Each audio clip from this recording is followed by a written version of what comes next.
Locked On Podcast Network presents the 2024 NCAA Bracket Breakdown.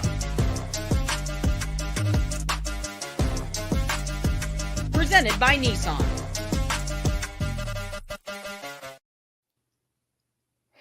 Welcome into the 2024 Locked On Bracket Breakdown. I'm your host, Tenitra Batiste, alongside me and our co-host of Locked On College Basketball, Andy Patton and Isaac Schade. We aren't here just to break down favorites and upsets, although there will be a lot of that. We're also here to walk you step by step through filling out a winning bracket for your office or friend pool. We'll have local insight from across the field of 68, as well as gambling advice from our Locked On Bets insider. So break out your pencils and paper brackets. It's time for some madness. The 2024 Locked On Bracket Breakdown is brought to you by Nissan. Are you the kind of driver that likes to push things a little further? Ever wonder what adventure could be around the next corner? Take the Nissan Rogue, Nissan Pathfinder, or Nissan Armada and go find your next big adventure. Check them all out at nissanusa.com. Now let's get to it. Let's get to the brackets, starting with the left side. Okay, guys, real talk.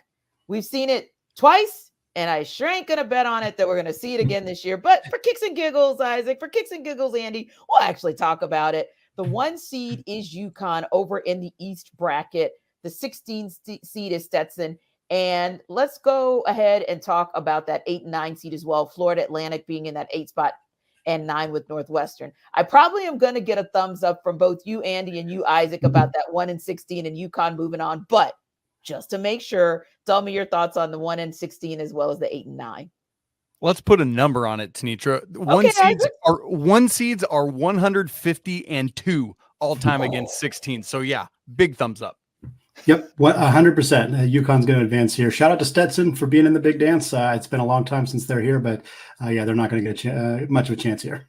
Yeah, Andy, I got to agree with you guys on that as well. Andy, what about FAU? You see them advancing, or are you giving that nod to Northwestern? You know, I love Boo Buie at Northwestern, really talented guard. I like veteran guard play, but FAU's got a lot of it as well. John L. Davis, Elijah Martin, Dusty May, fantastic coach. To me, give me FAU. Sets up a nice matchup between two teams that were in the Final Four last year, between UConn and FAU in that round of 32.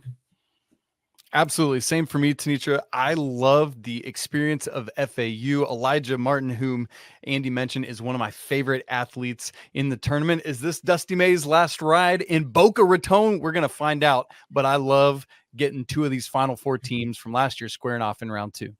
All right. So if we're picking Florida Atlantic, Isaac, to come out of that 8-9 game, and we obviously all agree it'll be UConn coming out of that as well. But do we see an 8 possibly upsetting a 1? We do see a possibility of it, again, because FAU has that experience from last year, because everyone came back. Dusty May did a great job keeping this team together. But, Tenitra, UConn is the number 1 overall seed for a reason. These dudes are for real. Tristan Newton, Donovan Clingan, Alex Caravan, Cam Spencer, and on. UConn's moving on to the Sweet 16. And Andy, as much as we like the veteran presence that FAU has, like Isaac said, we can't take away the fact that UConn has by far been the most consistent team across college basketball this season. They're too deep. They're too talented. I love FAU. I think they're going to put up a heck of a fight. But yeah, it's going to be the Huskies in this one. So, hey, I'm going to go ahead and do a cheat code, and I'm going to go ahead and put my UConn in because you guys said so. And I'm going to put my FAU in because you guys said so. But then I'm also going to put my UConn in again because guess what? You guys told me to do it. So I'm doing my bracket, and I'm going to definitely come back and circle back. If they're busted, it's on you guys. We'll take all that blame, Tenitra. Bring it on.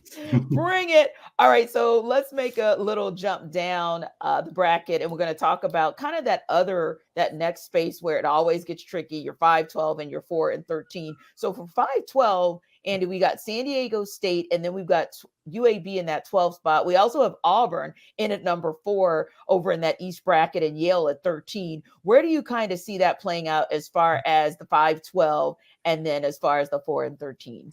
Tenitra, I typically have quite a few 12-5 upsets or 13-4 upsets, and I got a handful here in this bracket, but I don't have any here. I think San Diego State and Auburn are both going to advance. San Diego State only finished 5th in the Mountain West, which is a little surprising, especially since they earned far and away the best seed in March Madness here, but UAB barely snuck into the tournament. No disrespect to them, but I just don't see them being able to hang with a team that went all the way to the Final Four last year. And Auburn, very deep team, very talented team. Janai Brome has been playing some just excellent basketball as of late. And while I think Yale is a quality team, they played some good teams in the non-conference, got some nice wins, and managed to beat a Princeton team or get past a Princeton team in the Ivy League tournament. And I think they're a solid squad. But yeah, give me Auburn and San Diego State both advancing here. I think the only time in this bracket that I have both the 4 and the 5 advancing. Interesting. How about you, Isaac? Interestingly, I am right in line with Andy on this one. Okay. Props to UAB, as he said, for getting here and doing that, knocking off. Or, South Florida doesn't win the AAC, so we have a bid thief situation there. But San Diego State behind Jaden Ledee, who is one of my favorite players in the entire nation, a big dude, an absolute stud. San Diego State, a third Final Four competitor from last season who was in the top half of this East bracket, moves on where they will face the Auburn Tigers. Bruce Pearl's team is rolling. They just won the SEC tournament championship on Sunday, leading just earlier on Sunday afternoon, leading up to the selection show. Great stuff there. Again, great for Yale getting past Princeton and then beating Brown on a buzzer beater to win the Ivy League championship. So, for all of these schools, it's just an honor to be here. But Auburn is going to take this one and play San Diego State in the second round. I like it. So it's Auburn and San Diego State in the second round for Isaac. You too, Andy? Yep, me too as well. And I think I'm going to take San Diego State to advance here. I think to me, it's going to be a Janai versus Jadon matchup, Ledee and Brome, and how that kind of shakes out in the front court for those two teams. Auburn, I think, has a lot of depth, but San Diego State has been here before. A lot of guys back from a team that went all the way to the Final Four. Brian Dutcher's a phenomenal coach. I think the matchup between him and Bruce Pearl going to be a fun chess match on the sidelines. But give me the Aztecs being able to advance here. So Andy, this is where you're so stinking wrong. Ooh. Auburn moving on past the Aztecs. They can't make it back to the Final Four this year. Auburn's rolling on. You talked about how great Janai Broom's playing, and then you poo-pooed it with Jaden Ledee. Janai Broom, Jalen Williams. The Tigers are rolling on where they will face UConn. I know we're not getting there yet, but man, what a fun matchup that'll be. Definitely Auburn and not the Aztecs of San Diego State. Interesting. So we finally have some shots fired on our bracket breakdown. I love it. I absolutely love it. So it's interesting because this is always kind of where things start to separate and where you kind of get those upsets, right? So speaking of that 5-12 upset, for advice on betting those 5-12 upsets, here is our Locked On Bets Insider. This is Lee Sterling with Paramount Sports, your Locked On Bets Insider. Everyone loves to watch and bet the number 5 and 12 seed games. Why?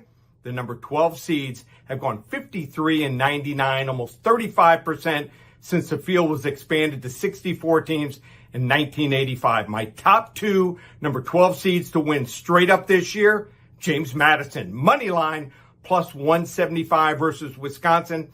I think Wisconsin's energy is going to be sapped up after playing Purdue and also Illinois in the last 2 games, 4 games straight here. The Dukes 31-3. They average almost 85 points per game. And Grand Canyon, money line also plus 175. Bryce Drew's team, 3rd appearance here in 21 and 23. I expect them to perform better and get at least to the 2nd or 3rd round. They're a top 50 scoring defense and offense here. Take a money line. For more insight and game selections, make sure to follow me on social media at Paramount Sports and check out ParamountSports.com. So guys, let's go down the rest of this East bracket and let me see where you kind of land there as well. Another one that oftentimes is an upset special is the 6-11. You got BYU and Duquesne that are going to be duking it out, no pun intended. Andy, which one of those teams are going to come out of that matchup? And then, of course, we got the Fighting Illini, number 3 Illinois at number 14 against number 14 Morehead State. Who ends up moving on from that duke out, that matchup? I'm really chalk so far on this bracket. I got both BYU and Illinois advancing here. Duquesne, kind of like UAB, they snuck into the tournament by winning, by stealing a bid. I think they're a good team. They were one of the better teams in the A10 at the early part of the season. They sort of struggled down the stretch, carried some momentum in here, but I think BYU is a bit underseeded as a 6th seed. I think they're going to roll here. Illinois playing some really good basketball as of late. Really nice run through that Big Ten tournament. Morehead State, I don't think is going to be able to hold much of a chance here against Illinois. And I got another chalk matchup here, 3 versus 6 in the second round. Yeah, Isaac, it was such a crazy weekend and such a crazy championship week. That Illinois-Wisconsin game was one of the few I actually got to watch, and I was pretty impressed by what Illinois was able to do. Oh, that's right. Terrence Shannon Jr. scored a career-high 40 points this weekend in one of the Big Ten games. Great stuff. They're rolling. He, along with Marcus Damask, is just such a dynamic 1-2 punch for the Illini. Yes, I have them over Morehead State as well. And in that first game, BYU as well. Now, something to keep in mind with BYU, there is a lot of potential back and forth for them because they rely so heavily on the 3-point shot. Yeah. When it's going down, it looks good for Mark Pope's team. When it's not, things can be a little bit different, especially when they're not playing at that elevation like they do at Provo. But shouts to Duquesne. As Andy said, that A10 was one of the wildest tournaments we had last week, where all 4 of the top 4 seeds lost in the quarterfinal rounds. But a great run for Duquesne, but it ends here. And then we get BYU and Illinois in the second round. Andy and I, once again, with the chalk, and we apologize. It's okay. It's fun. It's kind of fun when you guys disagree, but it's kind of cool when you guys agree too, because it means that we're kind of lockstep in what we see. But now here it comes, and whether or not you're going to agree once again. Are we talking Illinois, BYU? Who moves on? Which way we going? I'm going with Illinois. I think Andy. BYU is going to have a tough time defending up against Coleman Hawkins and against the guards, like Isaac mentioned, with Damask and Terrence Shannon Jr. And they're too reliant on a 3-point shot. I think Illinois has got enough length to be able to slow them down, make life a little bit difficult for the Cougars. I think they'll put up a good fight, but I think Illinois has been playing good basketball as of late, and that'll continue and push them into the Sweet 16. Yeah, I agree, Andy. I think that the Coleman Hawkins, Vicini Traore matchup should be a lot of fun inside there. But man, it's just one of those things where if you're Mark Pope, you look at the scouting report and you're like, man, what if we schemed against Marcus Damask and just shut him down?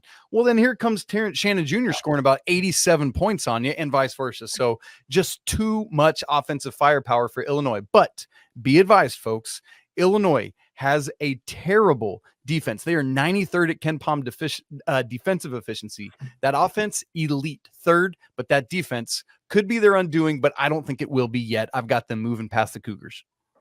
Indeed. And let's look at the final 2 matchups in that East region. Number 7, Washington State, number 10, Drake, and then number 2, Iowa State, number 15, South Dakota State. Andy, you want to talk about some catching fire at the right time and getting hot at the right time? Definitely we could say that about Iowa State. But first things first, Washington State versus Drake. Who you got? Iowa State versus South Dakota State. Who you got?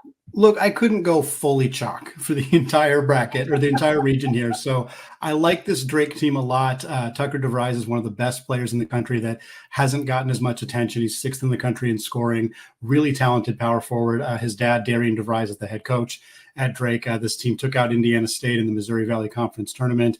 And Washington State's really good. Kyle Smith is a phenomenal coach, really good X's and O's, does a lot with maybe not as much resources. That's why he's been so successful at Wazoo. But I think it ends here. I think Drake is a 10-7 upset. Those don't get as much attention because they're pretty close in the bracket. But I think Drake's going to advance here and get an opportunity to take on an Iowa State team that I fully expect to advance over South Dakota State.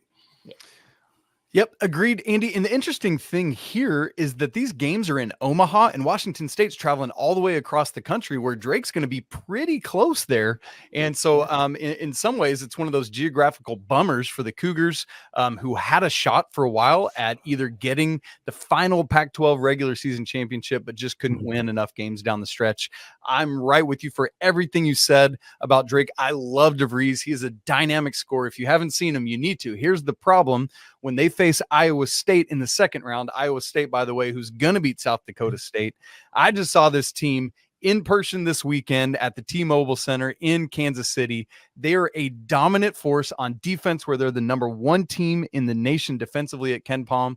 I cannot wait to see that matchup, Andy, of Iowa State's defense against Tucker DeVries. It could be epic. What do you think?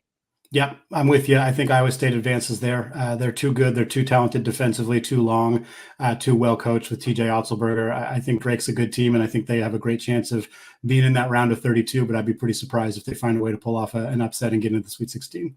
Yeah, and that's a great call about location, because when you think about UConn, it's like, yeah, you're just going to travel down to Brooklyn, not a big deal. Mhm. And that's one of the positives and one of the pluses of being that number one seed overall. You kind of put in position to hopefully get you to the Final Four. So that'll make for interesting, even if FAU does get there. They're talking about traveling to Brooklyn. And then, of course, you've got the next round, as we called it here. San Diego State and Auburn will be in Spokane. And then, of course, if it goes BYU or Illinois, or however that one goes, we're looking at Omaha. So, yeah, it'll be interesting to see how those locales and those fan bases traveling for support, how that could impact how those teams play as well. So we'll definitely be taking a look there. Yeah, now, it's interesting, Tenitra, that whole bottom half of the East is all in Omaha. Both of those yes, pods I thought together. that was intriguing too. Yeah, and so they would have already seen, whoever comes out of those two games will already know what they have as they head off to Boston the next weekend for the East Regional. So that's going to be really interesting. Something that we neglected to mention here so far is that 4 of the 6 Power Conference tournament champions are all in this bracket. As we already talked about, 3 of last year's Final Four teams are all in this bracket. So a lot of postseason experience, going to be really interesting in this East bracket. We'll see what it means for the reigning national champion UConn Huskies. So let's go down to the West bracket. Of course, those teams are going to be playing in Charlotte, Spokane, Memphis, and Salt Lake City. And at the top is your 1 seed in North Carolina that's going to play either Howard or Wagner at the 16, and number 8 Mississippi State takes on number 9 Michigan State. So Andy, North Carolina has been interesting. So I'm just going to fall back as a North Carolina fan. Isaac, I'm just going to fall back as a North Carolina fan, because sometimes they really traumatize me. And I'm going to let you guys at least make me happy and say they're going to get out of that first matchup against the 16. Yeah, no concern about them not advancing past that first round game. Yeah, I think we're feeling pretty confident about that. In that second game, you got Mississippi State, Michigan State, and it's hard to bet against Tom Izzo in March. This team has been a colossal disappointment. They started the season as the 4th ranked team in the country. They're getting a 9 seed, and some people thought that was even more generous than maybe they should have gotten. But that team's got a lot of depth, a lot of talent. I think they're going to advance past Mississippi State and Coach Chris Jans' team, but setting up a North Carolina, Michigan State 1-9 matchup, kind of interesting to see those seed lines next to those 2 teams as 2 of the biggest powerhouses in college basketball. Yeah, Howard and Wagner are the 2 lowest rated teams in this entire field of 68. Whoever wins, congrats to them. They get some money for their conference, but North Carolina is running over either of them. I've actually got Mississippi State moving on past Michigan State. I love Chris Jans' defense. This team, they've got Tolu Smith, who wasn't able to play the beginning of the season with an injury.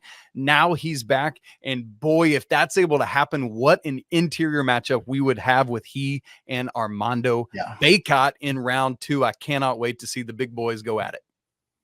Interesting.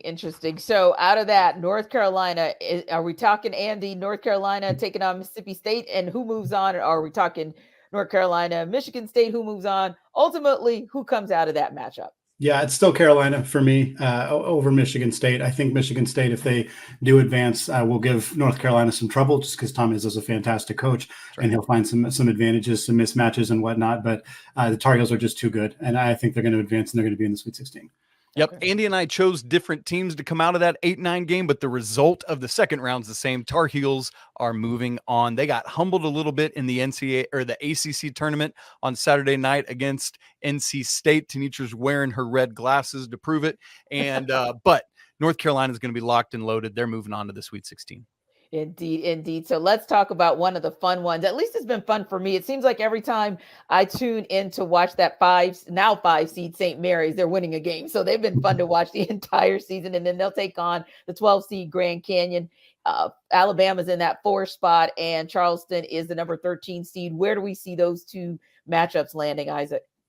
Well, I went back to the chalk, and it's so funny, even though we have all these 5-12s we know we're supposed to pick. St. Mary's, who had a difficult troubling start to the season, has really figured it out, ended up winning the West Coast Conference regular and conference tournament championships. And so I know Grand Canyon is a great team with Bryce Drew as the head coach, a man who has one of the single greatest shots in NCAA tournament buzzer beating history. But St. Mary's for me is moving on in this one, where they will play the Alabama Crimson Tide, Nate Oates and his team. I love what Charleston brings to the table, but Alabama just too much. And so we're going to get St. Mary's and Bama in the second round. Isaac, it is my turn to chastise you for your picks here. Bring it. I not only didn't go chalk for one of these, I didn't go chalk for either of these. I got a 12-13 matchup in the second round here. Give me Grand Canyon over St. Mary's. The Gales lost Joshua Jefferson, their starting power forward, about 2 weeks ago. They did manage to beat Gonzaga once without him, but they lost badly the other time these two teams played.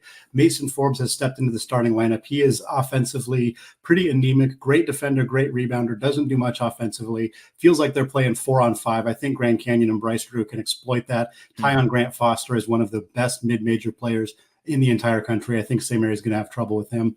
And on the other side here, Alabama just doesn't defend anybody.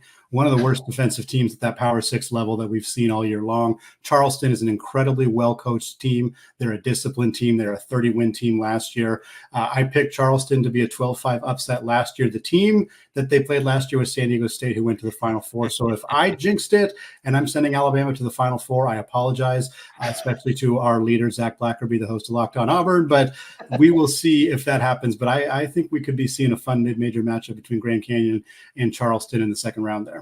Andy, how wild would that be if Alabama did that a year after they were the number one overall seed and fell off? So that would be pretty crazy. Tenitra, just moving on, I'm actually going to stick with St. Mary's to beat Alabama in this game. I know, as Andy said, they're down a little bit, but it's, for me, a rally the troops, circle the wagons moment. Andy talked about Alabama's defense. I mentioned earlier how woeful Illinois is defensively. Alabama is even worse. They can bomb away from three, just like BYU we talked about earlier, but the defense does not back it up. St. Mary's going to the Sweet 16. Mine would be Grand Canyon. I'm taking Grand Canyon there, 12 seed over a 13 seed. We've seen that before. Not very often, but it has happened. But I think the Lopes are just, again, Tyon Grant Foster, I mentioned him already, really talented young man. I think Bryce Drew has done a really good job with this program. And I think Drew and Pat Kelsey are two coaches who might end up being both at different schools next year, especially if this ends up being the matchup. But yeah, give me Grand Canyon advancing the Sweet 16.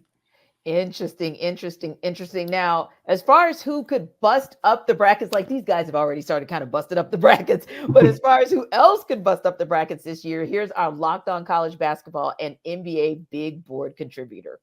Leaf Tulane of Locked On NBA Big Board and College Basketball here, and here is the Cinderella candidate I think will fit the slipper and make a run in the big dance coming from the left side of your bracket from the West region. It is the New Mexico Lobos, who are among the 5 bid thieves to get into the tournament.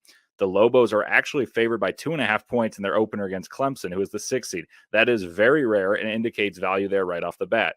Secondly, New Mexico is red hot, beating 3 good Mountain West teams consecutively in a league that got 6 bids. What is prioritized in March? That's experience and guard play. The Lobos have those in spades, as they are led by a terrific trio of Jalen House, the son of Eddie House, Jamal Mashburn Jr., the son of Jamal Mashburn, and Donovan Dent, all 3 of whom score 15 points or more per game, and they are joined by a blossoming NBA draft prospect in JT Toppin, who has 13 points per game and 9 boards. The Lobos are favored against Clemson and then would face a susceptible to potent offense's 3 seed in Baylor, who ranks poorly in the defensive metrics. Ride with the Lobos, howling beyond midnight, and enjoy the madness. Ride with the Lobos. I absolutely love that. I absolutely love it. But I got to ask you guys. So let's talk about where that bracket is. 6 seed Clemson, 11 seed New Mexico, the 3rd Baylor, 3 seed Baylor, 14 is Colgate. Where do you guys see that Clemson New Mexico matchup, that Baylor Colgate matchup? Yeah, I'm with Leaf. I'm in lockstep here with Leaf. I got New Mexico advancing here. Clemson had a really strong start to the season, great non-conference, struggled a bit more as they got into conference play. We've seen that from this team in years past. Meanwhile, New Mexico seems to be peaking at the right time. Richard Pitino's group, as Leaf said, got some really fantastic, talented players in House and Mashburn and Toppin, and I think they got an opportunity. I think this first of all, I think this is as a 6-11. I think these two teams are very evenly matched. So if New Mexico does win, I don't consider that like a massive upset necessarily. I think they're two really good teams, and I do think Baylor advances past Colgate, and I think a Baylor-New Mexico matchup could be really intriguing, and I wouldn't be shocked if New Mexico gives them everything that they got. But I do think that's what we're going to see in the round of 32. How about you, Isaac? Well, here's the thing. I love Leaf and I love my man Andy, but they're wrong here because the Clemson Tigers are going to do work. They've got PJ Hall, a first-team All-American, the most improved player in the ACC conference, in Ian Shufflin, not to mention Joe Girard transferring in from Syracuse, wearing a different color of orange now, the best free throw shooter in the ACC. And a whole host. Chase Hunter running the show. I know that New Mexico is hot right now, but Clemson, who's Clemsoned a little bit this year, is going to figure it out right here and bring it home. And they'll be playing Baylor. Now, look, Colgate has been dominant again this season, won their regular season by like 6 games. Tenitra, ridiculous stuff. But Baylor is going to win that basketball game. All right, guys. Well, Cam Stewart with Locked On Baylor has more on the Bears seeding. The Baylor Bears might have the most uncertain team on the 1 seed line within their region, but it also might be the toughest region for a 3 seed to even get to the Sweet 16. I'm Cam Stewart from Locked On Baylor. The Bears are the 3 seed in the West region. They are headed to play the Colgate Raiders in Memphis in the first round. That is Friday that they will be taking on Colgate. The number 1 seed is North Carolina, the number 2 seed Arizona. So those are the two to look out for, and nothing to sneeze at. Alabama on that 4 line right behind them. But the Bears got to get past the second round first in order to face one of those two teams. Also in the region, Bryce Drew's Grand Canyon Antelopes as the 12 seed going into this tournament. So potentially a huge storyline there. So for all the news to keep up with the Bears throughout the NCAA tournament, go ahead and follow Locked On Baylor, part of the Locked On Podcast Network, your team every day. So that was kind of a positive spin at the end for more coverage on Baylor throughout the tournament. So we're going to go in that. But are we going in that direction as well? I know you guys are kind of on different sides of the fence, whether it's Clemson or it's New Mexico State, but either one of them, Isaac, does either one of them beat Baylor to move on? I do have Clemson winning this basketball game over Baylor. I enjoy Baylor. I like their team. Jacoby Walters, one of the best freshmen in the entire country, but Clemson just too much, too physical for them. And look, while we've got 2 Drews in this region, there's only 1 Pitino in the entire NCAA tournament. It is Richard, the son of Rick Pitino. St. John's didn't make it. Andy, I don't know. Is New Mexico going to get on past Baylor here? I don't have New Mexico advancing here. I think Baylor's too good offensively. They have too many different ways to beat you with Walter, with Ray J. Dennis. Yves Missy has played just incredible basketball for this team, a freshman who's really emerged. And while I like JT Toppin, and I think the Toppin-Missy matchup would be extremely fun if these two teams were to square off, Baylor's got too many athletes. They're extremely well coached with Scott Drew, and I think that they'd be advancing here. Yeah. And then we look to our 7 and 10 seeds where you start to see kind of the tightening up, for lack of a better term, of the competition. And then you've got the 2-15. Now, the 7-10, of course, you've got Dayton, that 7 seed, Nevada, that 10 seed, Arizona as your 2 seed, and a Long Beach State team that still has a coach. Technically, that Monday they kind of found out they wouldn't have as a coach, number 15 Long Beach State. All right, guys. Isaac, who comes out of that 7-10 matchup? Who comes out of that 2-15 showdown? I actually have Nevada winning this one. Dayton has been a little up and down, weird, topsy-turvy for me.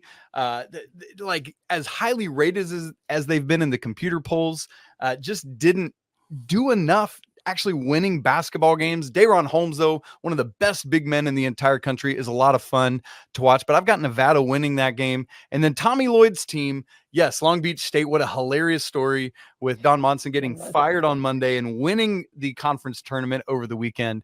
But Tommy Lloyd's Wildcats, led by Pac-12 Player of the Year Caleb Love, going to get the win there. I am also going with Nevada, which means I realized in this region I have the 9, 10, 11, 12, and 13 seeds all advancing. Definitely not chalk in the West region. Nevada's played some great basketball as of late. I think the Mountain West is a superior conference to the A10 this year. I think they face better competition. Right. Dayton's Deron Holmes is fantastic. Nevada's got some really good players as well, and I think they got a chance to pull off the upset here. And I do believe they'll face Arizona. I want to shout out the Gonzaga connection between this Arizona and Long Beach State matchup. Dan Monson was the head coach of the Gonzaga team that went to the Elite Eight in 1999 before Mark Few took over. Tommy Lloyd was an assistant coach shortly after that for 20 years at Gonzaga before taking that job at Arizona. These two guys have known each other for decades. I think that makes this a very fun, a little bit bittersweet matchup for Dan Monson because pretty realistic chance this is the last game he coaches as a head coach in college basketball. Yeah. And it's going to be interesting because, 18 seasons and who could have kind of saw it ending in this way for him. But like you all said, we look to Arizona to move on and we look to Nevada to move on. When we see that matchup, how do we see that playing out? Well, in that game, I got to go with Arizona. The firepower is just too much. I know they've lost a couple times down the stretch here in the Pac-12 semifinals and in the Pac-12 regular season finale at USC, but just too much Arizona, too much firepower. We named Caleb Love, but Umar Ballo in the post, Kylan Boswell, Kashad Johnson, who transferred from San Diego State, just a lot there. I disagree. I'm going with Nevada. And Arizona and Tommy Lloyd, certainly they really want to get this monkey off their back of losing early in the NCAA tournament, but I don't think it's going to happen there. I think we've seen this team. They lose to Oregon State in the regular season. They give up 100 points to Stanford in the regular season. I think teams have started to figure out how to beat this Arizona team. They have a tremendous amount of talent. They live and die a lot by Caleb Love, and that experiment has not always gone well, even though he has had a phenomenal season away from Chapel Hill. I think Nevada, they're a top 40 defense, top 40 offense. They slow the pace down. I think if they can dictate pace, force Tommy Lloyd's team to play a little bit outside of their comfort zone as a team that likes to run and gun, I wouldn't be surprised if Nevada, especially if they shoot it well, pulls off a pretty big stunner here and advances to the Sweet 16. It's going to be interesting to see how this thing goes down. Listen, we are just getting started. The right side of the bracket poses interesting first-round matchups, including Gonzaga getting the dreaded 5-12 matchup. Will they survive and advance? We're going to find out. But first, this week's March Madness bracket highlight is brought to you by our friends at Nissan. Each week, we're picking one team that stands out. A team that's pushed it further than the rest. Just like any of the all-new 2024 Nissan SUVs, these guys were able to take it to the next level. The UConn Huskies can only be described as an armada. This top-seeded team is as hardcore as it gets out there, so it's no wonder they've landed the top overall seed in the NCAA tournament. They're one of the favorites to win it all despite 4 of the 6 power conference champions standing in their way in the East region. So take the Nissan Rogue or Pathfinder or Armada and go find your next big adventure. Shop NissanUSA.com. The bracket breakdown is also brought to you by Amazon Fire TV, which is your destination for sports. From live games to highlights to in-depth analysis. Fire TV offers amazing viewing experiences with smart TVs, as well as the Fire TV stick that you can plug into your existing TV to provide access to millions of movies and TV episodes. I, at my house, literally have an Amazon Fire TV stick on every TV in my house. I love the layout. I love the user experience. I love the little remote that's got buttons for me to go straight to Hulu or Disney Plus or Netflix or whatever. Fire TV recently created Fire TV channels to deliver a constant supply of the latest videos from your favorite sports brands, all for free. That includes all of us here at the Locked On Network. Not to mention, the Fire TV channels have great news, entertainment, gaming, travel, and cooking videos as well. So check out Fire TV channels on Fire TV and Alexa devices. If you haven't done so, you should. Trust me on that. To learn more, visit Amazon.com/LockedOnFireTV. Welcome back to the 2024 Locked On Bracket Breakdown presented by Nissan. Time to take it to the South, the Dallas bracket that's ultimately going to land in Dallas. But of course, we know first starts in Memphis Brooklyn, Pittsburgh, Indianapolis, which is not really South. But anywho, number one, the 1 seed there in that bracket is Houston, and they'll be taking on the number 16 seed in Longwood. And then your number 8, Nebraska, against number 9, Texas A&M. Guys, who comes out of those matchups? Isaac, we'll start with you. Look, Houston. We know what 1-16, so we just thumbs up that and keep moving. Nebraska's been a fun story this year coming out of the Big Ten, but Texas A&M, who just knocked off Kentucky in the SEC tournament, has so much firepower in the backcourt, led by Wade Taylor IV. I got the Aggies. Gig 'em. Take that on to the second round. No, I'm not with you on that one. A&M's far too inconsistent. I think they're like bottom 10 team in the country in 3-point percentage. Look, Wade Taylor is phenomenal. Radford is phenomenal when they're on, but those guys are not on too often for me. I think Nebraska is a more consistent team. I think they're going to be the team that advances here. Obviously, no argument with Houston. And I think I don't want to speak for Isaac here, but I got Houston. Oh, you can. I got Houston all the way in the Sweet 16, advancing past either Nebraska or A&M. Give me all that Jamal Shed, man.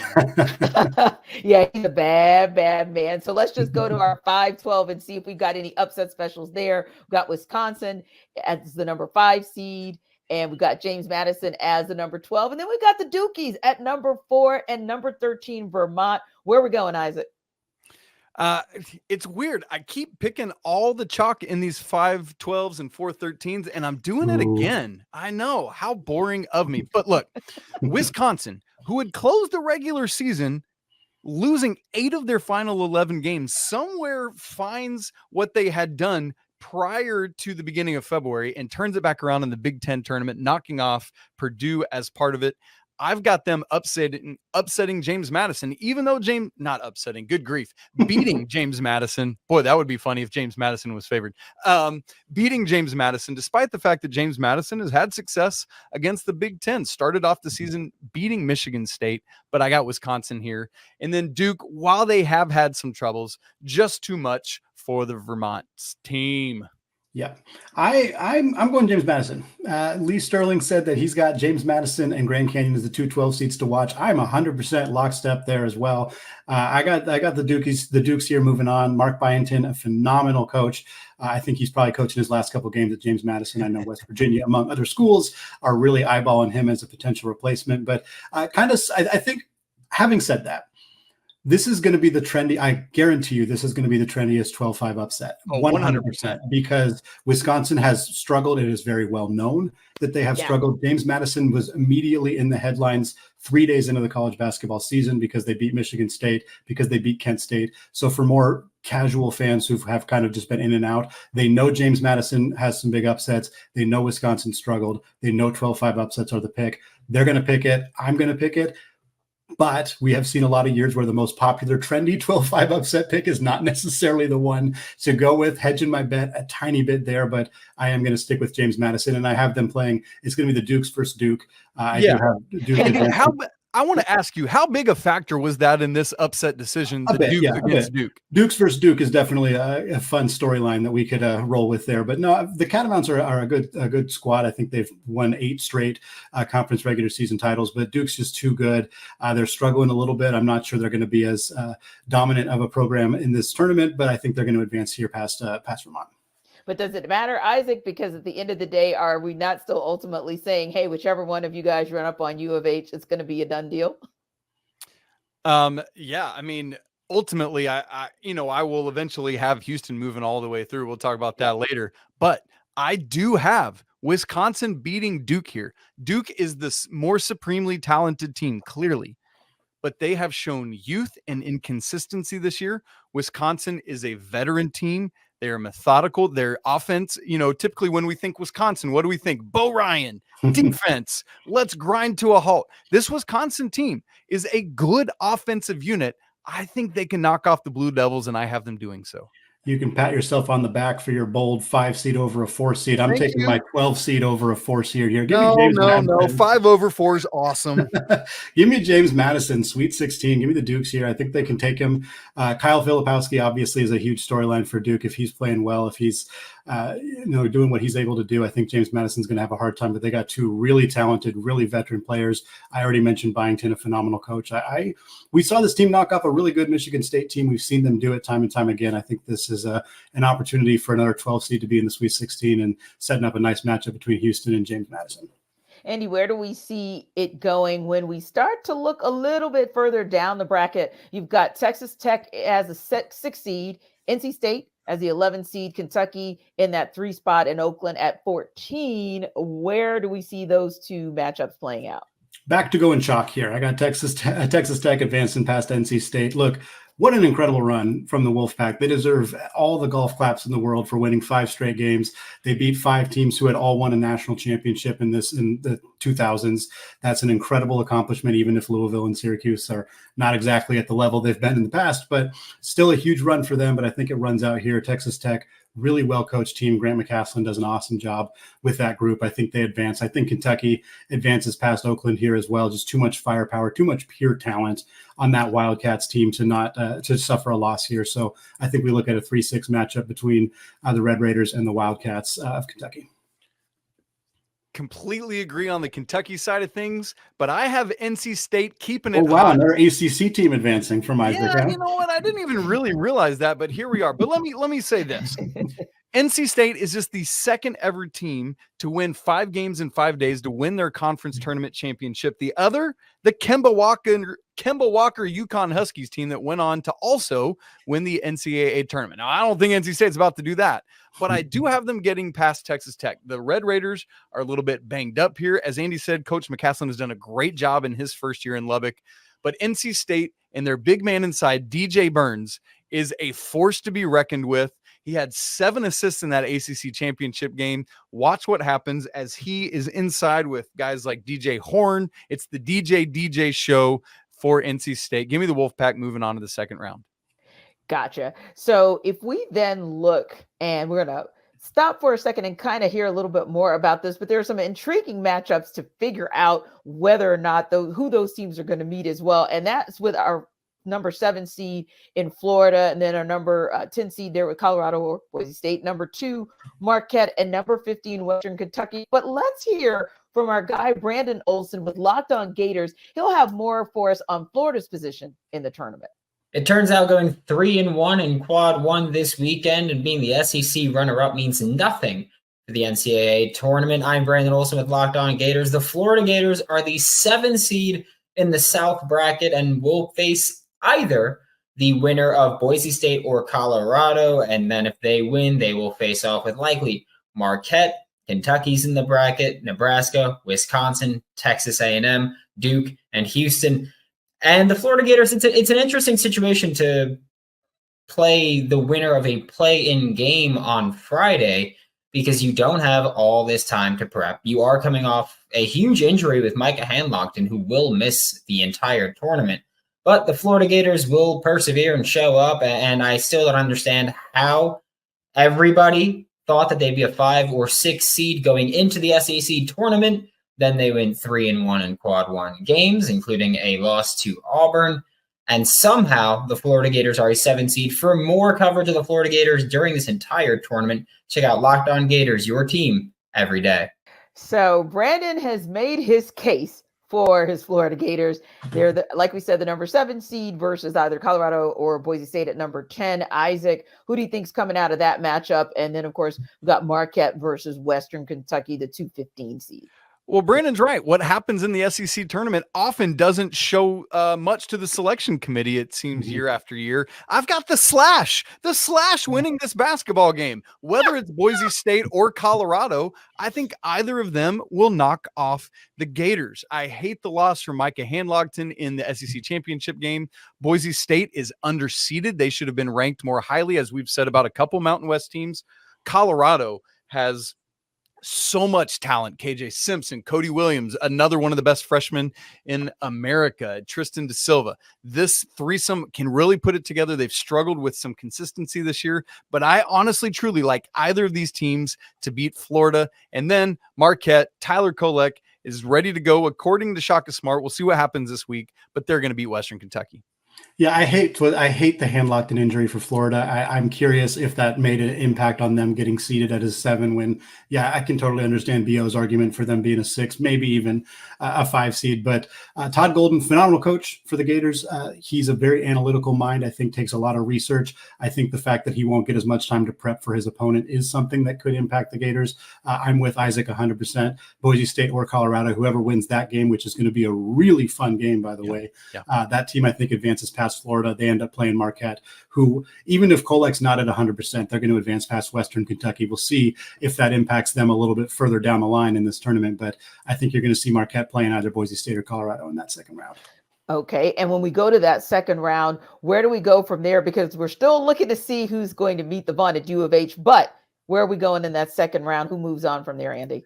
I got Marquette moving on. I got Marquette and Kentucky playing each other, fairly chalk right there. But I think for starters, if that ends up being a matchup, wow, that's going to be an incredibly fun basketball game. 2 high-level offenses, 2 extremely talented guard rooms.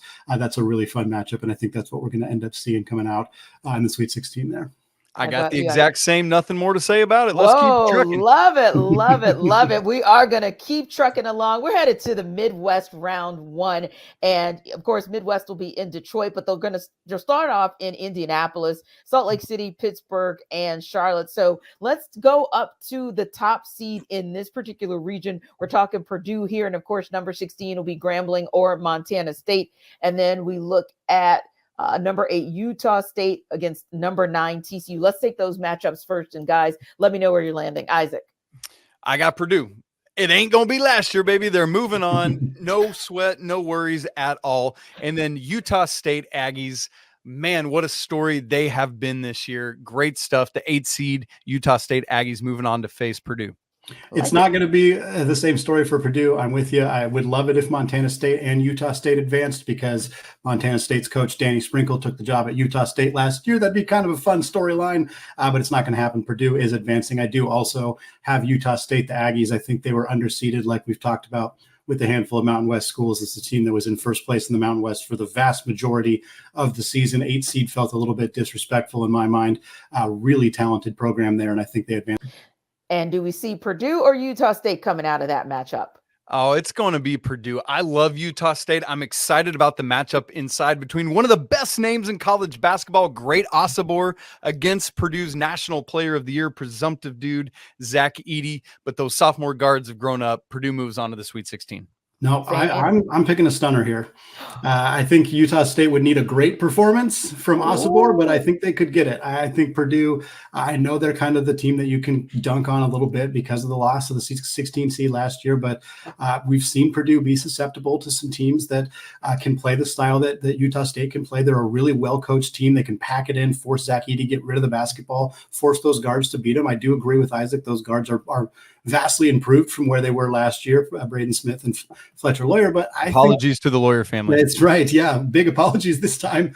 I think Utah State is going to send a message that the Mountain West deserves to be a little bit better seated. And I think they're going to advance here and shock the world. And you can't pick all the 1 seeds to be in the Sweet 16 every year. That's no fun. So I think this is the opportunity where Purdue could fall a little early. And certainly that would, continue the reputation that Matt Painter has unfortunately already gained for not being able to win in March. Yeah, and if this is the year where you don't see all the ones get to the Sweet 16, I mean, nobody would be shocked. It's been cray-cray before we even got to March Madness officially. Let's go down to Salt Lake City with the 5-12 matchup between Gonzaga and McNeese, and the 4 matchup between N13 Kansas and Samford. Andy, where are we going? Yeah, I'm staying chalk here. Gonzaga versus Kansas in the second round here. McNeese, great story. Will Wade is a phenomenal coach, takes this job over after everything that went down at LSU. Team went on a 10-game winning streak even before he got back from his suspension. But here's the deal. McNeese played one team that made the NCAA tournament, and it was UAB, who only made the tournament on the legitimate last day because they pulled a surprising run in the AAC. This is just not a team that has played enough talented, experienced teams to be able to be as prepared for this game as they need to be. While I like Will Wade as a coach, give me the Zags. That outside of that loss to St. Mary's in the WCC championship, they were red hot for the last 6 weeks of the season, playing some phenomenal basketball. They have enough size, enough experience guard play with the way Ryan Nembhard's been playing lately. I think Gonzaga advances. And look, Kansas is susceptible. they're susceptible right now. If Hunter Dickinson and Kevin McCullar, I kept trying to say KJ Adams. If those two guys are not at 100%, even if they play, if they're not at 100%, there's just no depth for this Jayhawks team outside of the four key starters: Adams, Dickinson, McCullar, and Juan Harris. They just haven't gotten a lot of other performances. If those two guys are banged up at all, Samford, they play a unique style of basketball. I think there's a chance here. Having said that, I am picking Kansas to advance. I just think that's a game to keep an eye on. Fair enough. Oh, give me Gonzaga. I thought about some McNeese and Will Wade, but Gonzaga too much, been playing so much better lately. And while I've been going a lot of chalk in this bracket, I will not be going with the rock chalk because the Jayhawks are going to lose to Samford. Buckyball, their pressure style, it's going to get to a short-handed potentially, but definitely no depth Kansas team. What do you do against pressure, which Samford brings literally every possession? You need depth. Kansas doesn't have it. Will Hunter Dickinson be full go? Will Kevin McCullar be full go? We don't know. But even still, the season-long thing has been Kansas struggles at the shooting guard position. Andy and I have talked about that ad infinitum. This is where it comes back to bite them. Buckyball's moving on to the second round. Wow. Well, for more on who could bust up more of the brackets this year, and listen, you guys just heard our guys bust up brackets, but here's Locked On College Basketball and NBA big board contributor talk about some bracket busting. Leaf Tulane of Locked On NBA Big Board and Locked On College Basketball here. And here's the Cinderella candidate I think will fit the slipper and make a run in the big dance coming from the right-hand side of your bracket. This team sports a 30-3 record and have a coach with experience winning games in the big dance in Will Wade. They are the McNeese Cowboys. McNeese is led by a former Big 12 transfer in guard Shahada Wells, who scores 18 points per game, adding 5 assists per game. McNeese shoots a lot of threes, hitting 39% of them, which is good for 7th nationally. And then McNeese also forces a lot of turnovers at a high rate, sporting a steal percentage of 14%, good for 6th nationally. Additionally, this team has wins over the American Conference champion UAB, who is another 12 seed, by 21 points, beat Michigan by double digits, along with VCU, who is in the championship game for the A10 by double digits.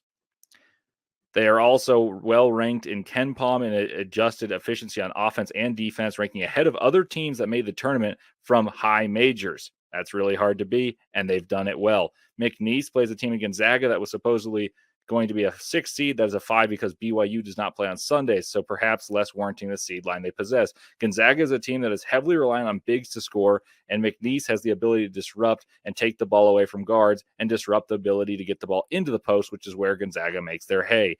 And that makes this a very interesting game. The winner then would face either a dilapidated Kansas side that has struggled and could be without their best player in Kevin McCullar should they top the SoCon champs, Samford. Samford also presses a lot and could beat Kansas, so you could see double upset madness coming from this side.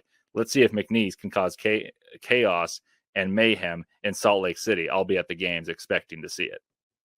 So Leaf is thinking he's giving McNeese maybe a little bit more credit than we did, but ultimately speaking, I want to hear what you guys think about who's coming out of that space to ultimately meet Purdue. I know that you guys are a little bit split there, but tell me from where we were before Leaf started to where we're going to be, who's going to meet Purdue? Well, Andy? Samford wins this basketball game. And why do I have to do this? Because one of my bold predictions preseason was that Gonzaga's Sweet 16 streak would end this year, and it happens at the hand of the Samford Bulldogs. I got to keep my bold prediction rolling, and this is how it's going to happen. How about That's you, why Andy? you have Creighton in the Final Four, right? Oh, you don't. We'll get there later. I got Gonzaga advancing here past Kansas in this situation. Again, Kansas is pretty banged up. We'll see how healthy they are. Graham Ike versus Hunter Dickinson, incredibly fun matchup on the low block. But I ultimately think the depth issue is going to be a problem for Kansas. I think Gonzaga, the way they've been rolling as of late, will be able to advance here. Again, for me, not playing Purdue, actually playing Utah State in that Sweet 16 matchup would be a really intriguing one. Yeah, interesting indeed. Let's go to the bottom of that Midwest bracket where we see South Carolina at the 6th seed. We see Oregon in at 11, Creighton at 3, and Akron at 14. How do we see those playing out, Andy? Yeah, I'm taking South Carolina and Creighton here. I don't think Oregon's very good. Shout out to them for winning the Pac-12 tournament. But this The is final Pac-12 tournament. Yes, the final Pac-12 tournament. I think Dana Altman saved his job. I think if he had lost any of those games, that he would be one of the coaches we would hear being on the chopping block. But he managed to find a way to get those W's, and now might get an opportunity if they do pull off a win to play his old school at Creighton. But ultimately, I think Lamont Paris and the Gamecocks are going to advance here. Really good job by him this year. This team was not expected to be anywhere near this conversation, and yet they are. I don't think Oregon's got the horses to win this one. Akron, funny story that they got into the NCAA tournament. Funny is maybe not the right word, kind of more tragic for Kent State, who unfortunately player made a mistake and committed a foul when he shouldn't have, and the team ends up losing because of that. But Creighton is so talented. They got some depth issues that I think could trip them up a little later in this tournament, but I think they advance here and they end up playing South Carolina. Well, South Carolina, as Andy said, was picked dead last in the SEC preseason poll. They finished tied for second. Great job by Lamont Paris. But I actually have Oregon continuing to ride the wave of their Pac-12 tournament run. And Fali Dante is an absolute dude, 16.2 points per game. Jackson Shelstad is a fantastic freshman for the Ducks there, 13.1 points a game. So they might not have the horses to win this game, but they got the Ducks to win this game, and they're going to do it. See what I did there? But I'm right with Andy on Creighton. Too much firepower from everyone but the guy I call Egg. All righty. So regardless of which one of those teams plays Creighton, whether it is South Carolina or it is Oregon, does Creighton come out of that matchup to move on? I have Creighton coming out. Yeah, I think, again, the top four guys they have in Alexander and Ashworth and Baylor Shireman and Ryan Kalkbrenner, those two, that group is just so good. And they're not getting a lot of contributions from anybody else, not from Mason Miller, not from Farabello, like some of the other guys. And I think that could trip them up later, but I think they're good enough to advance past South Carolina, such a dynamic offense, high-scoring offense, especially when Ashworth is shooting well from deep. So give me the Blue Jays advancing into the Sweet 16. Got nothing different for me. Give me the Creighton Blue Jays. I had them, as Andy joked about, as a preseason Final Four team, and I'm not coming off of that in this game. Well, we will see what Andrew Lyon has to say about that. He is with our Locked On Gamecocks and has more on South Carolina's position in the tournament. The South Carolina Gamecocks are a number 6 seed, and anything else would have been wrong. I'm Andrew Lyon from Locked On Gamecocks. For the first time in 7 years, South Carolina will be going dancing in March Madness. The Gamecocks are a number 6 seed in the Midwest region, which I think is a little bit low. A lot of projections had them as a number 5 seed going to this bracket, but I don't think it's a bad deal at the end of the day. The big dogs in this region are the Purdue Boilermakers, the Tennessee Volunteers, and the Creighton Blue Jays. The South Carolina Gamecocks will be taking on the number 11 seed Oregon Ducks in the first round. The Oregon Ducks won the Pac-12 tournament championship, so they are definitely on a hot streak right now, and they're led by former Gamecock Jermaine Cousinard. For more on the South Carolina Gamecocks, subscribe to Locked On Gamecocks, part of the Locked On Podcast Network, your team every day. Well, we'll see if Andrew is right on that one or if you guys are right on the money with South Carolina. But ultimately speaking, let's go a little bit further down the Midwest bracket where we see Texas, the number 7 seed, taking on either Virginia or Colorado State at number 10. And of course, the 2 seed Tennessee will take on number 15 in St. Peter's. Where do you see those matchups going, Isaac?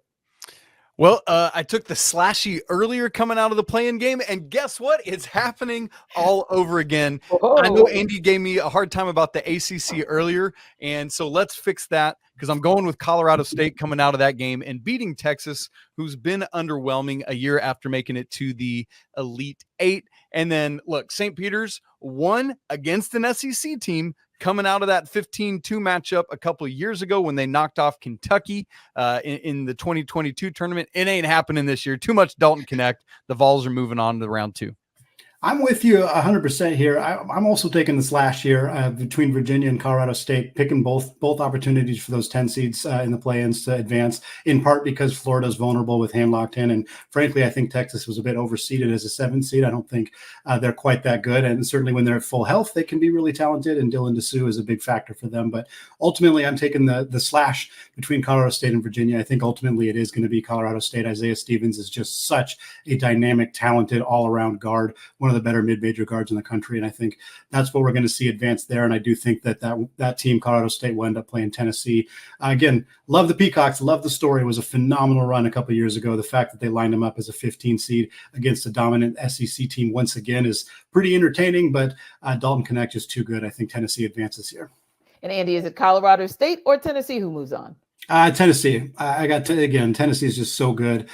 Rick Barnes has had his issues advancing in the NCAA tournament. There's no secret about that. No surprise there. But what he needed on this roster was a bucket getter type of scorer, along with all the defensive role players that they had around him. They add Dalton Connect. He's the perfect piece alongside Vescovy and Ziegler and Jonas Adu and everybody else on that roster. And I think we've seen them be susceptible to some losses at times, but ultimately when this team is on, they're really, really good. And I think they're going to find a way to play themselves into the Sweet 16 again.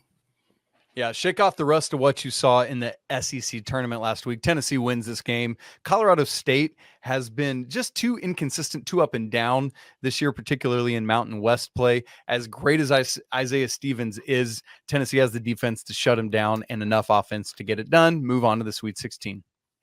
So what's the highest seed we could see make the Final Four, and which number one seed will fall first? We'll give you our picks, but first. The Bracket Breakdown is brought to you by LinkedIn. When you're hiring for your small business, you want to find quality professionals that are right for the role. That's why you've got to check out LinkedIn Jobs, which has the right tools to help find the right professionals for your team faster and for free. And thankfully, LinkedIn's not just some other job board. They've got a vast network of more than 1 billion professionals, making it the best place to hire. LinkedIn Jobs gives you access to professionals you can't find anywhere else and does all of that while making the process easy and intuitive.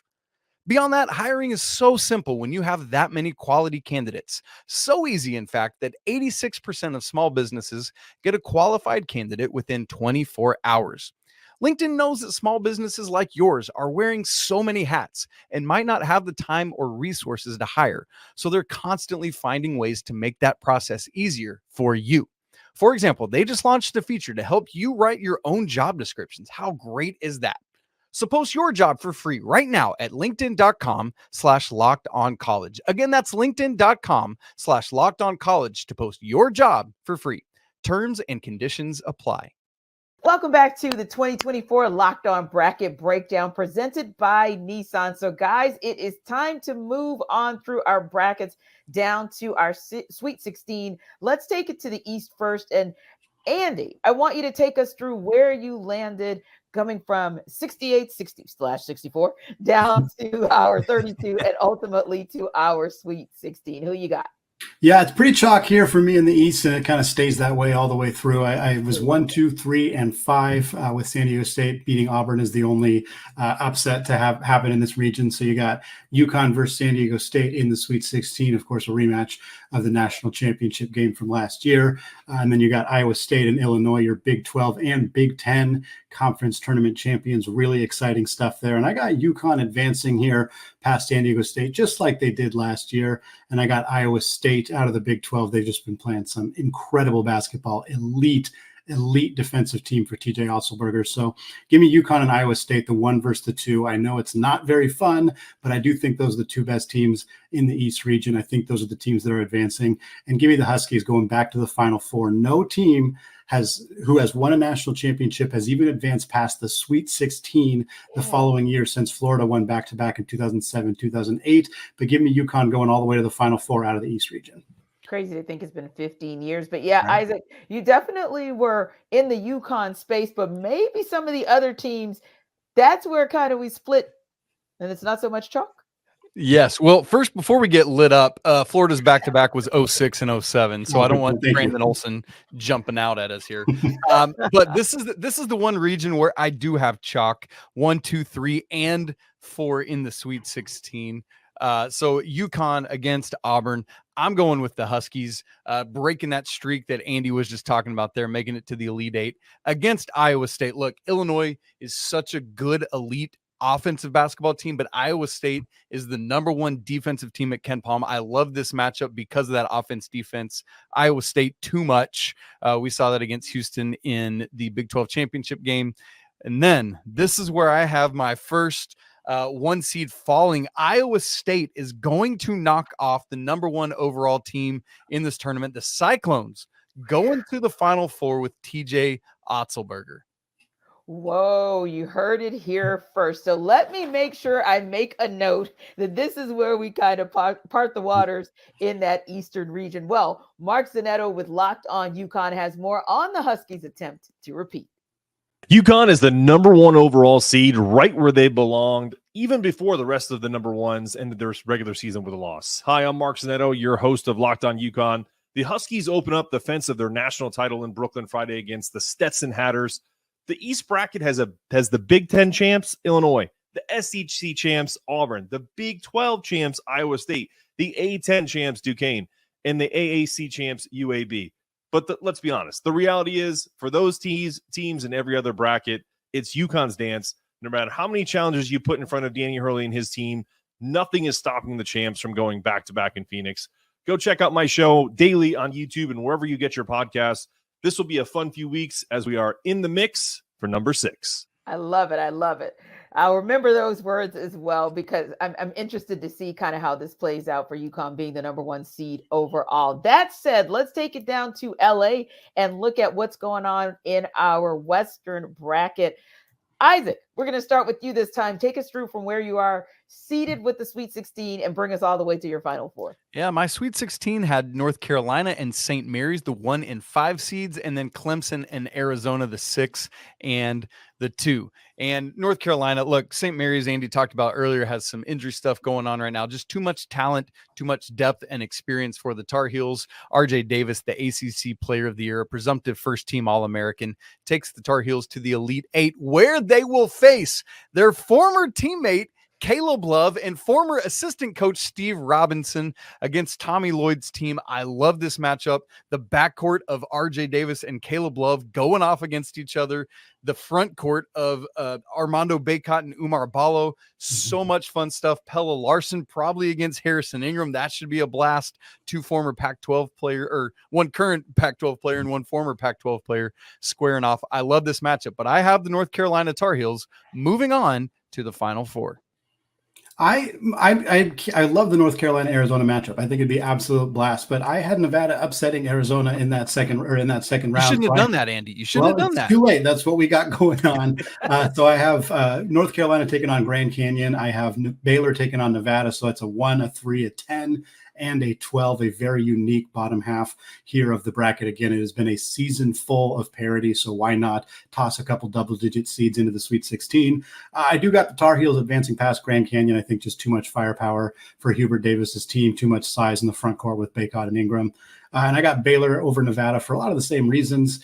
Baylor's guard room is just so good. They have had their struggles at times defensively, but I think they're good enough on that end of the floor, especially with their explosive offense to advance past the Wolfpack.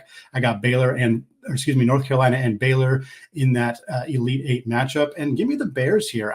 I know that the defense is an issue for them, and Carolina has been playing some good defense, especially as of late. But I think there's a really fun, intriguing matchup here between those backcourts of Ray J. Davis and Ray J. Dennis. Yes, thank you. I was like, I know I have it wrong there. Dennis and Walter for Baylor, as well as obviously RJ Davis and Cormac Ryan for North Carolina. I think that's a really fun matchup. But give me the Bears advancing here and going into the Final Four. That'd be a fun rematch of the 2022 second round when Baylor was working to defend their national championship. Interesting. So we got a little bit of a dichotomy on who gets out of the West, who comes out of the West, but which teams are high seeds but maybe bad betting options? Here's our Locked On Bets insider to tell you. This is Lee Sterling with Paramount Sports, your Locked On Bets insider, and these are the 3 most overrated teams for March Madness. Number 1 seed, Purdue. They try to feed the ball way too much to Zach Edey, and they miss a lot of key free throws late in games. Number 2 seed, Tennessee. They have arguably the best player in the country in Dalton Connect, but their second best three-point shooter hits only 38%, but only on about 30 regular season attempts. Number 2 seed, Arizona. This Pac-12 team was playing poor opponents all season long. When they played decent rosters like FAU and Washington State, they had trouble. they have played very few Quad 1 opponents. For more insight and game selections, make sure to follow me on social media at Paramount Sports and check out ParamountSports.com. All right, guys, let's go south. And we know that region is going to land in Dallas, but want to know where you guys are taking it. I think we saw some agreement at the 32 stage when we talked about U of H, and then it started to kind of go in a different direction. So, Andy, I'm going to get you to start us off with where you landed for your Sweet 16 and take us through your Elite 8 and who you got going to the Final Four. Yeah, another double-digit seed for me in the Sweet 16 in the South region. I got Houston taking on James Madison, the Dukes. I got Houston advancing in that one, though. That team is just too good. I think James Madison would be a tremendous story if they got to the Sweet 16, but have a hard time seeing them get past Kelvin Sampson's squad. Then that's chalk after that, 2 versus 3, Kentucky, Marquette. I love this matchup. If Tyler Kolek is 100% healthy and a matchup between Shaka Smart and John Calipari, the incredibly talented guard rooms for both these teams, it's going to come down to how Oso Ighodaro can play for Marquette. If he can cause some problems for Kentucky's front court, I think there's a real chance for Marquette to advance. However, I do have Kentucky because we're not sure on the health for Tyler Kolek. We're not sure how that's going to shake out. I think if this Kentucky team gets red hot with the incredible freshman guard trio that they have in Wagner and Shepard and Dillingham, I think they advance to take on Houston, but the Cougs train is going to keep on rolling. I got Houston in the Final Four. How about you, Isaac? Yeah, I in the Sweet 16, I had Houston, the 1 seed, and Wisconsin, the 5 seed. Too much Jamal Shed, too much LJ Cryer pouring it in from outside. So Houston moving on to the Elite 8.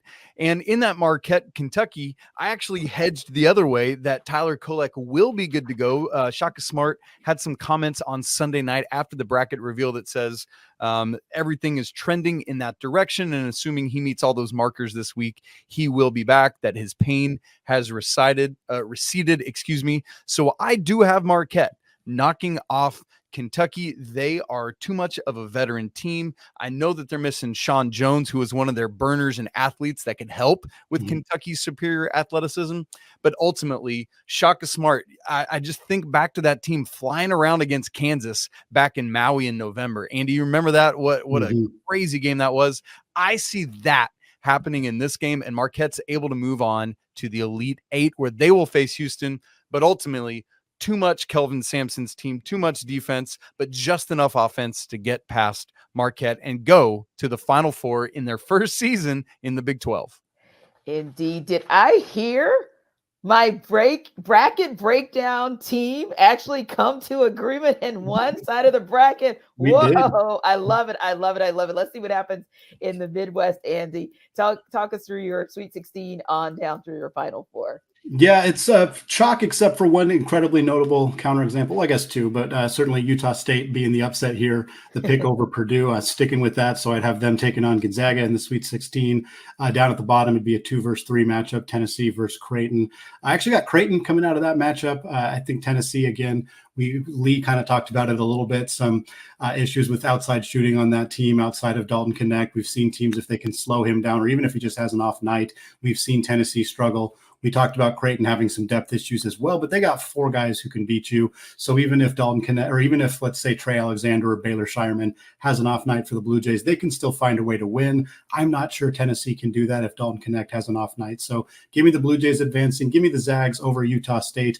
I think Graham Ike is going to be too much. He spent some time in the Mountain West already, was a Player of the Year candidate at Wyoming. He's going to be ready for this Utah State team. Give me the Zags and Creighton. Ryan Nembhard battle. Nembhard transferred from Creighton to Gonzaga this last offseason. Really fun kind of rematch there. Gonzaga and Creighton have had some great battles in the past, and I think Creighton's going to take this one, advance themselves into the Final Four as a 3 seed coming out of this region.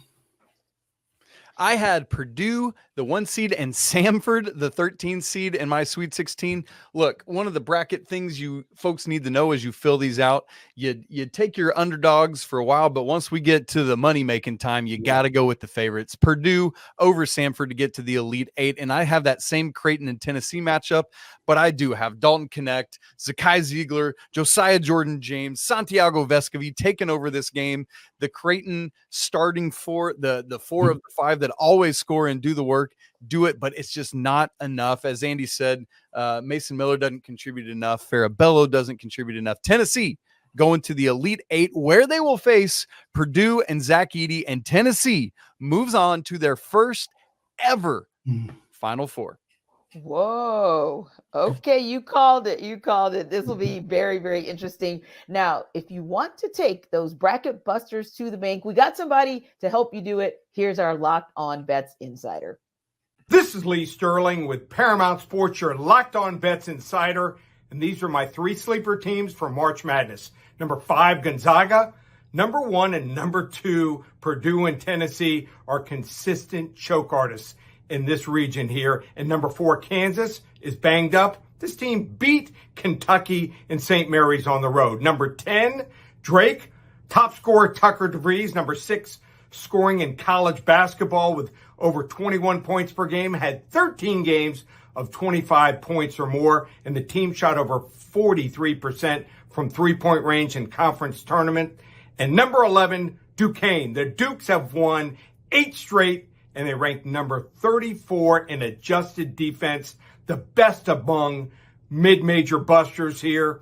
For more insight and game selections, make sure to follow me on social media at Paramount Sports and check out ParamountSports.com. All right, guys, time to put your money where your mouth is indeed. So let's go back to the Final Four one more time and then tell me who you guys got winning it all. So if I go back to the East, if I have it right, I've got UConn. That's Andy. Did I get that right? Yep. And I've got Iowa State. Isaac? That's right. All right, boom. Remember we said that. And then we go to the West, and I've got Isaac. You're picking UNC coming out That's of the correct. West. And we've got Andy with Baylor. Yep. And going up top to the South, it's Andy with U of H and Isaac with U of H, right? Agreement. I love it. I love it. But then we go back to the Midwest and we take it back down to Isaac having Tennessee. And let's see, Andy, you got Creighton? Yep. All right. Time to put your money where your mouth really is. Who's going to be hoisting that trophy, cutting those nets in about 3 weeks from now, Andy? Who you got? Give me the Huskies. First time repeat national champion since 2007, not 2008 when Florida did it back-to-back years. This UConn team is so deep. They're so talented. Danny Hurley has this team absolutely rolling. Even at times this year when they had injuries, they never really wavered. They've had very few ugly losses this year. They lost to Seton Hall in the first game of the Big East. Outside of that, this team has just been tremendously phenomenal. If they can stay healthy, if Klingon doesn't suffer any injuries, his presence down low, Alex Caravan and Cam Spencer providing that floor spacing on the wing. Tristan Newton's one of the top 3 point guards in college basketball, and I don't think he's third. He is phenomenal the way that he has played this year. That combined with, I mean, we're 4 players in. We're not talking about their potential lottery pick combo guard and Stephon Castle. Like, this team is so deep, so talented, so well coached, so experienced. To me, it's really hard to see, especially with the matchups here in this bracket. The Baylor does not have the defensive horses to hang with UConn. Houston is a phenomenal defensive team, and I think that's your national championship matchup is UConn versus Houston. But Houston just does not score enough. UConn does not need to score 85 points against Houston. They probably only need to score 65 in order to win that game. It might not be the most fun watch, but I think UConn beats Houston in a low-ish scoring national championship game. Isaac, who cuts down the nets on April 8th in Phoenix? Well, coming out of that left side of the bracket where Iowa State and North Carolina, I do have the Tar Heels, just that experience that they have, despite the fact that they have a freshman running the show in Elliot Cadeau. I just rhymed and I didn't even know. But the Tar Heels are bringing it into the national championship game. First time making it back there since 2 years ago when they fell to Kansas. And unfortunately for the Tar Heels, they will fall again to the Houston Cougars, who are going to knock off Tennessee. A great defensive battle, by the way, in that semifinal. Good grief. Looking forward to it. Houston, North Carolina in the championship game with Kelvin Sampson and the Cougars doing it. But what's interesting for me is I look at my Final Four, it is like 6 of our top Ken Palm teams in the nation. Iowa State, number 1, Houston, number 2, Tennessee, number 3, and North Carolina, number 6. So we could have a defensive-minded Final Four if it plays out the way I see it. How about you, Andy? We talked about UConn. That's who you're picking to win it all. Isaac, you're picking U of H. But, Andy, is there any pick when you look back to how you got to UConn winning it all that you said, man, I hate I went that route? It's funny. I fill these out kind of quickly, and then I go back through, and I usually go back through a handful of times. So I'm still kind of working back through some of the picks that I made here. There's nothing that I vehemently don't like. I kind of wish I'd picked Drake a little bit farther. I just don't like that second round matchup with Iowa State. I think that's a tough one for them. Yeah. I do think Drake is the kind of team, like the kind of mid-major double-digit seed that could advance to the Sweet 16. I have a hard time seeing them do it over Iowa State. So that's kind of the one that's tough. Obviously, Utah State over Purdue is a Hail Mary pick. I don't regret it because I think there's a real chance that we don't have just a bunch of one seeds in the Sweet 16 Elite Eight. This just has not felt like a year where we're going to see a whole bunch of one seeds and two seeds and three seeds all advancing. I think the data, I don't have the full data. We've talked about it a lot on Locked On College Basketball, but unranked teams beating ranked opponents at home was at a sky high rate this year. And so I think we're going to see some upsets. We're going to see some parity in college basketball. And so for me, why not pick a mid-major team, a Utah State team to advance here? I know it's a risky pick, but I'm sticking with it. I think there's a chance that we're going to see some Titans fall early in this tournament. Yeah. And Isaac, how about you? You end with U of H cutting the nets on April 8th. But is there, when you look back across the brackets, is there one where you say, I kind of wish I hadn't gone in that direction? Same kind of thing as Andy. I'm looking, as y'all were talking, I'm looking back at my choices. I don't have really buyer's remorse on anything. I want to keep the house, but there are a couple I could switch around and see, like Baylor beating Clemson. Maybe one would be this. I picked Oregon over South Carolina. I could see the Gamecocks really taking care of business there, winning as they did. What was that? The 2017 season when they knocked off Duke. They were a 7 seed, beat the 2-seeded Blue Devils. And so there's a couple there, but nothing. Obviously Thursday and Friday, I'm going to regret all of this because it's all going to be dead wrong. As Andy's talking about, there's going to be upsets galore. And that's what makes this the single best time of the year. It is. It's like Christmas for these guys here. Thank you so much for watching the 2024 Locked On Bracket Breakdown presented by Nissan. Don't forget to follow and subscribe to your favorite Locked On show as the NCAA tournament progresses. And as always, Andy and Isaac will have you covered on Locked On College Basketball, part of the Locked On Podcast Network, your team every day.